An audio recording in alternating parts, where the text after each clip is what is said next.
I'm going to read some passages from a novella by my mom entitled The Age of Unreason, which is in the collection If Only We Could Drive Like This Forever.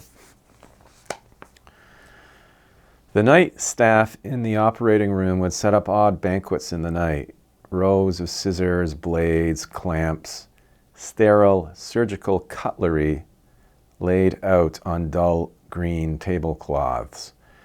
And when they had finished setting up every table, every room, they would make themselves coffee using the Pyrex pot in the supervisor's kitchen. If they wanted a glass of milk as well, or a glass of orange juice, they would walk down the hall to the blood bank.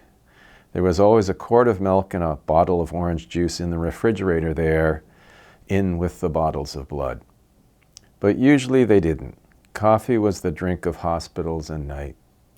They would carry it into the stretcher room and sit on old office swivel chairs, their feet up on the windowsills, and drink cup after cup of it black. Then the sun would rise and they would hear the cooks and orderlies calling out to each other far below them in the hospital courtyard in Estonian and Italian and Portuguese.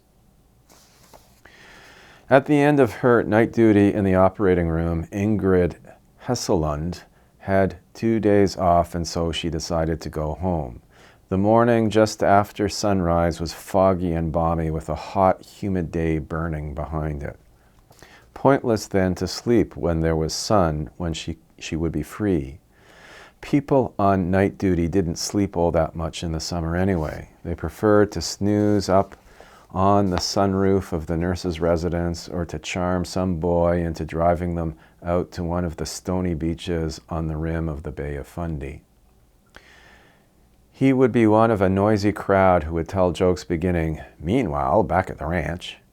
Sometimes the words following these words would be, "The little moron," for there were many little moron jokes as well. Ingrid didn't like them, would even feel a little frightened of them, would feel when some golden boy with golden bristles on his freckled, good-natured arms would begin, "Meanwhile, back at the ranch, the little moron," and his next words would pertain, however foolish and far-fetched this fear was, most horribly to herself. And the ranch, too, would seem somehow to suggest her parents' house, one of her parents' houses, either the house at Gully Bay, an old farmhouse way out in the country and now used by her parents as a weekend retreat, or the grander house they'd recently bought themselves in Annetville, although this too was an insane comparison since neither of these houses was in the least ranch-like.